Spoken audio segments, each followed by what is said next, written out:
Hello weavers, welcome to సుగుణ పోపులు పెట్టి channel. మనం ఈరోజు నాటుకోడి చికెన్ గ్రేవీ చేసుకుంటున్నామండి. ఇదే విధానంగా మనం బాయిలర్ కోడి కూడా చేసుకోవచ్చండి.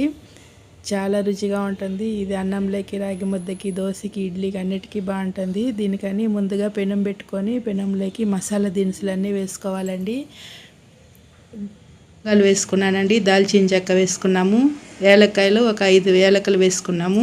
ఇప్పుడు కాజు పప్పులు ఒక 10-15 కాజు పప్పులు వేసుకున్నాము.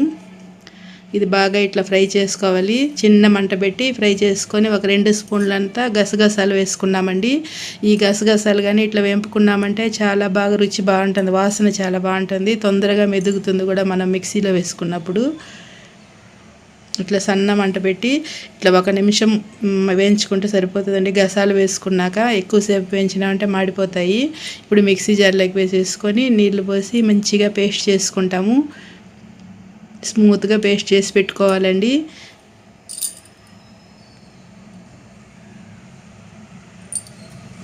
ఇప్పుడు స్టవ్ పైన కుక్కర్ పెట్టుకొని ఆ కుక్కర్లోకి ఆయిల్ వేసుకున్నాము. ఒక 2 గిరిట్లంత నూనె పోసుకున్నానండి. ఇప్పుడు మసాలా దినుసులు వేసుకుంటాం. యాలకులు, దాల్చిన చెక్క, లవంగాలు, సోంపు వేసుకున్నాను. ఇప్పుడు అవి బాగా చిటపట్లాడినాయి. ఇప్పుడు ఎర్రగడ్డలు ఒక 2 ఎర్రగడ్డలు కట్ చేసి వేసుకున్నా పొడవుగా. ఇప్పుడు అల్లం వెల్లుల్లి పేస్ట్ వేసుకున్నామండి. ఇది బాగా పచ్చివాసన పోయేంత వరకు అల్లం వెల్లుల్లి పేస్ట్ని వేయించుకోవాలి.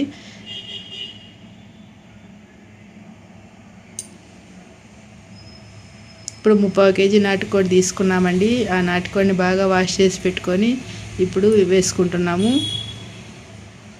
వేసుకొని కొద్దిగా పసుపు వేసుకున్నాను. ఇప్పుడు కొద్దిసేపు ఇట్నే వాడ్చుకోవాలి. ఇప్పుడే నీళ్లు పోసినామంటే నీచు వాసన వస్తుందండి, దానికని కొంతసేపు ఇట్లా వాడ్చుకోవాలి.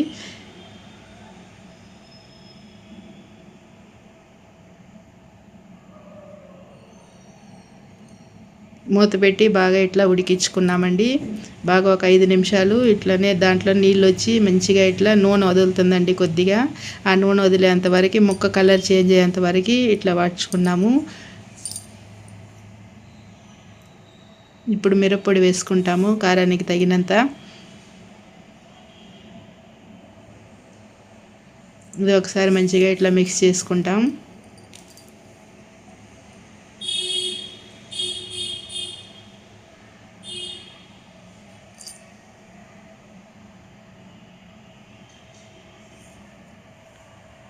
ఇది కానీ బాగా ఇట్లా నూనె వదిలింది కదండి. ఇప్పుడు మనం రుబ్బి పెట్టుకున్న మసాలా పోసేసుకోవాలి. ఇప్పుడు మిక్సీ జార్లోకి వేడి నీళ్ళు పోసుకుంటున్నానండి. వేడి నీళ్ళు పోసి ఇప్పుడు ఆ చికెన్లోకి చల్ల నీళ్ళు వాడకూడదు, బిగుసుకుపోతుందండి ముక్క, మంచిగా ఉడకదు. దానికని ఇట్లా వేడి నీళ్ళు పోసుకున్నా అంటే మంచిగా ఉడుకుతుంది. మనకి ఎంత నీళ్ళు కావాలో అన్ని నీళ్ళు పోసుకొని మంచిగా ఇట్లా ఒకసారి కలుపుకొని ఉప్పు చూసుకొని, ఉప్పు తక్కువైతే ఉప్పు వేసుకోవచ్చండి. ఇప్పుడు కుక్కర్ మూత పెట్టేసుకుంటాము.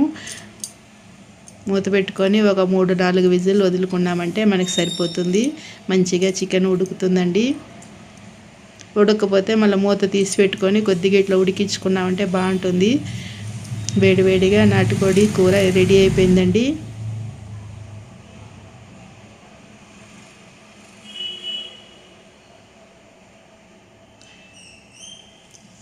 ఫైనల్గా దీంట్లో కొద్దిగా కొత్తిమీర వేసుకొని కలుపుకొని దించుకున్నామంటే మనకి నాటుకోడి కూడా రెడీ అయిపోయింది. ఇప్పుడు కొత్తిమీర వేసుకుంటాము.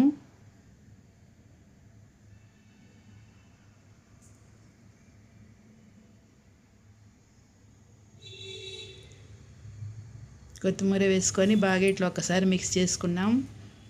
వేడివేడిగా నాటుకోడి కూర రెడీ అయిపోయింది.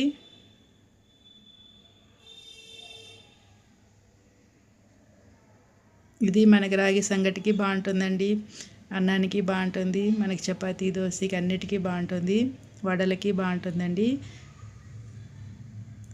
అలసంద గారెలు, మినప గారెలు వాటికన్నిటికీ బాగుంటుంది. నేనైతే ఈరోజు బగారా అన్నం ఇప్పుడు బగారా అన్నం ప్లేట్లోకి తీసుకున్నానండి. కాజు పప్పులు నోటికి తగులుతుంటే చాలా బాగుంటుంది. ఇప్పుడు బగారా అన్నంలోకి ఈ నాటుకోడి కూర వేసుకొని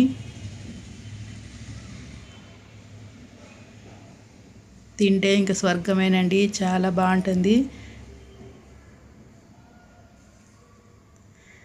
బాగా వేడివేడిగా ఉన్నాయండి రెండు.